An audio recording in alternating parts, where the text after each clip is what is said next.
I stood at the door, grasping the doorknob so firmly my knuckles turned white.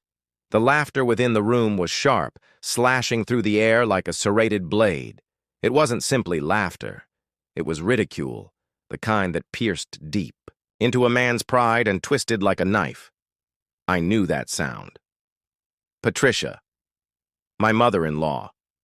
Her voice had always held a particular venom when she spoke about me. A man could be prosperous in every aspect, but if his pockets were empty, his worth in her eyes was less than nothing. I should have been used to it by now. But today, tonight, something was different. That useless failure of a husband.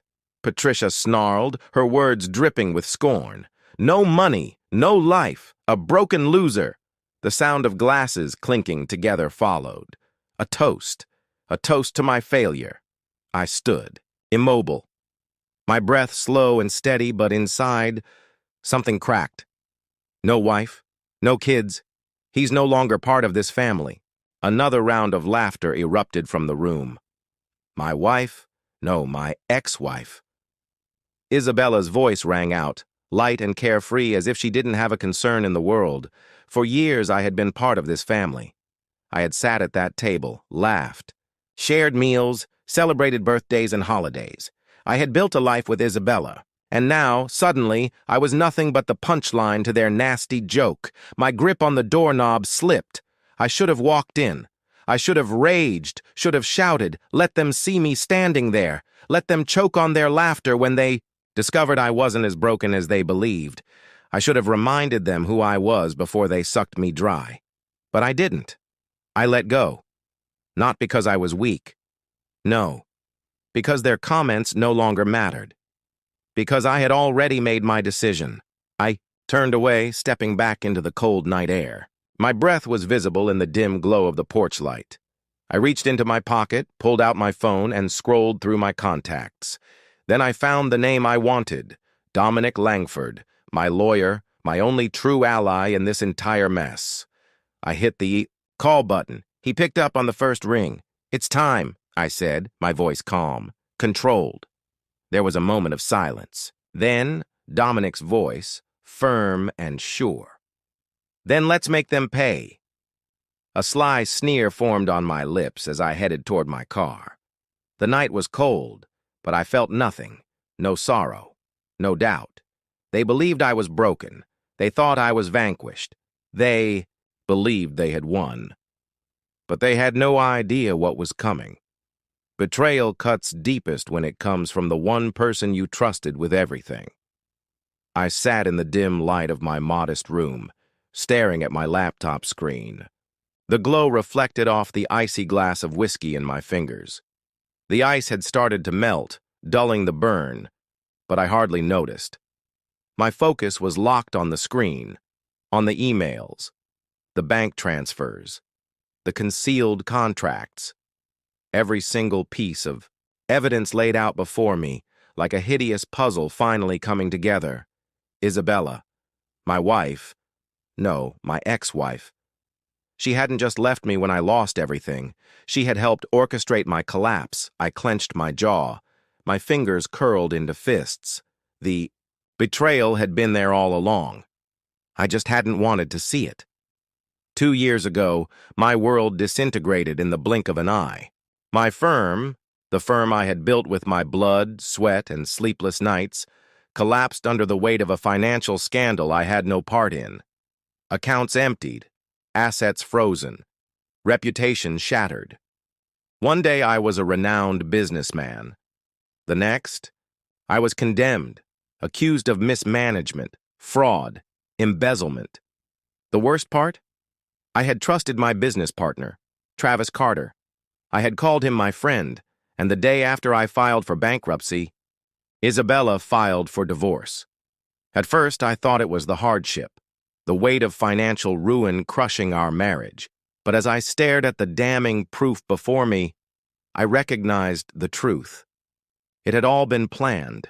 The sudden business failure, the mysterious financial mismanagement that I was blamed for, the way Isabella had already packed her bags before the dust had even settled. I skimmed through the emails again, my stomach twisting as I read the digital proof of my own idiocy. From Isabella Carter to Travis. Carter, make sure it all goes through smoothly. After it's over, he'll have nothing left. Then he'll be out of my life for good. Isabella Carter. She had taken his last name the instant our divorce was finalized. She hadn't wasted any time. I inhaled slowly, forced myself to stay calm, even as the wrath rose inside me. Travis had devised my ruin. But Isabella, she had been by his side, aiding him every step of the way, making sure that when my empire fell, she would be there to grab what they had stolen. My corporation, my wealth, my reputation. And now? They lived in luxury, enjoying the life they had ripped from my hands, but not for much longer. I leaned back in my chair, scratching my temple, recalling every moment of humiliation, every whispered insult, every loss. Not this time. I opened another folder, one I had spent 6 months assembling with Dominic's help. Bank statements, illicit exchanges, bogus contracts, emails linking Travis and Isabella to fraud, corporate theft, and financial sabotage. They thought they had won. Yet they had made one crucial mistake. They had miscalculated the man they had wronged. I cracked my knuckles and reached for my phone. The first call was to Dominic. "We have everything we need," I told him, my voice steady. His response was instant. Then it's time to pull the trigger. A slow smile crept across my lips. "Let's bury them." She looked like a wreck. The confident, polished woman I once knew was gone. Her fancy dress was wrinkled, her makeup smeared, her hair unkempt. She was unraveling. "You don't understand," she snapped at the concierge. "I've been staying here for years. Put the room on my regular card." The concierge, a young man who had certainly seen her 100 times before, shook his head gently. "I'm sorry, Mrs. Carter. Unfortunately, the card was rejected. We tried numerous times. If you can't supply another form of payment, we'll have to ask you to vacate the accommodation." She blinked, as if unable to absorb what she was hearing. "Declined?" Her voice trembled. "Yes, ma'am." I watched as she tightened her fists, her breathing unsteady. Time stretched on, thick with embarrassment. She had no money, no safety net, and no one was coming to save her. Ultimately, she drew a shuddering breath and turned away, walking briskly toward the parking lot. But she didn't have a car anymore, did she? Her fancy SUV had been repossessed 3 days earlier. She stood there for a moment, staring at the empty space where her automobile should have been. And then finally she broke. Tears flowed down her cheeks as she struggled with her phone. I already knew who she was contacting, her mother, Patricia. I watched as she held the phone, her voice shaking. "Mom, I need assistance. I have nowhere to go."